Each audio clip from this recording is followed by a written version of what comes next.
Good morning po sa inyong lahat. Kamusta po ang buhay-buhay? So, sa ngayon nga pala ay manguha kami dyan ni Mama ng gulay dyan sa paligid ng bahay. Mga itinanim ni Mama dyan sa likuran ng bahay ay yung mga okra, sitaw at kung ano-ano pa. Para nang sa ganun ay hindi na kami bibili pa sa palengke. At sa totoo lang, halos araw-araw talaga yun yung ulam namin, mga gulay. Pero okay lang yun, at least healthy siya. So, ayun, pasensya nga pala kasi mga ilang days rin ako na hindi nakapag-video kasi yun yan, nandun ako sa boarding house ng aking classmates kasi gumagawa kami ng aming research. Malapit na kasi yung aming free oral defense kaya kailangan namin tapusin yun. So, ayan, nakauwi rin sa wakas. So guys, tingnan niyo yung mga ni Mama, yung sili.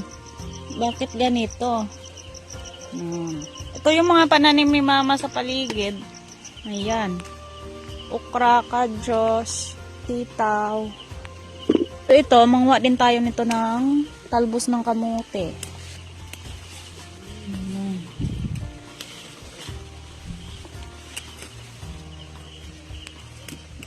Ito, talbos ng kamote. Sa totoo lang, mas makasave ka talaga kapag meron ka mga pananim dyan sa paligid ng bahay mo. Kasi kung gusto mo mag-ulam ng mga gulay, andyan na lang sa paligid mo, kukuha ka na lang at ayun, fresh na fresh pa. So ayun, pagkatapos namin ni Mama manguha ng gulay, ay ayun, hinimay na namin para nang sa ganun ay maluto na. Ayan, ito na yung kuha namin ni Mama. Okra, at saka talbos ng kamote at ito, patola. Ayan.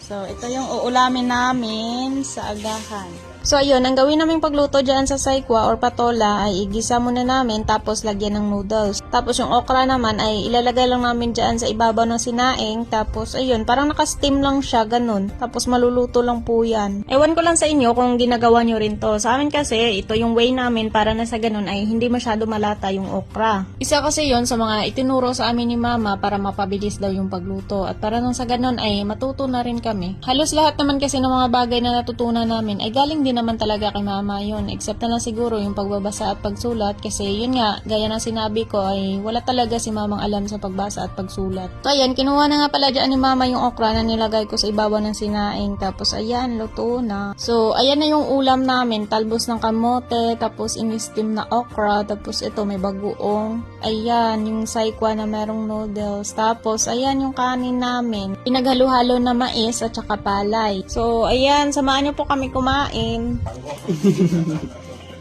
Mama sang.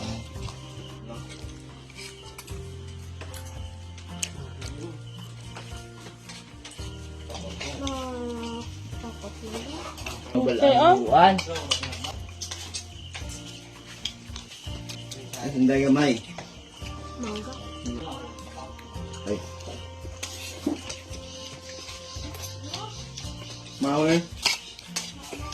So hanggang dito lang muna. Once again, maraming salamat nga po pala ulit sa patuloy niyong pagsusuporta sa amin. Kung hindi dahil sa inyo, kung hindi dahil sa suporta niyo sa amin, siguro ngayon ay hindi na kami nagko-content. So maraming salamat po talaga. At hindi po kami titigil hanggat hindi namin aabot yung mga pangarap namin sa buhay. So yun lang, pa-share and pa-follow na rin po. Maraming salamat. Mag-ingat po kayo palagi and God bless po.